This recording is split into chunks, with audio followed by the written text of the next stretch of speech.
So, dito naman tayo sa another RFO, no? So, ayan yung main road. Ayan yung main road. So, dito lang yung next na available. Ayan. Block 36 lot. Ano nga? Lot 26?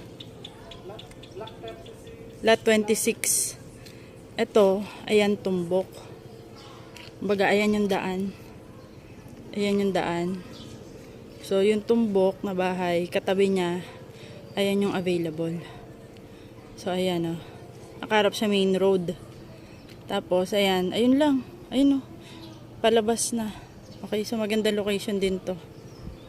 Ayan. Ayan. Ayan yung katabi ng tumbok. Kasi ito yung tumbok. Ayan.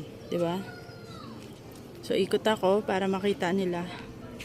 Ayan, nakaharap kayo sa mga kapitbahay na ganyan. Ayan yung daan. Ayan. May kapitbahay na kayo. May tricycle. Ay, tama.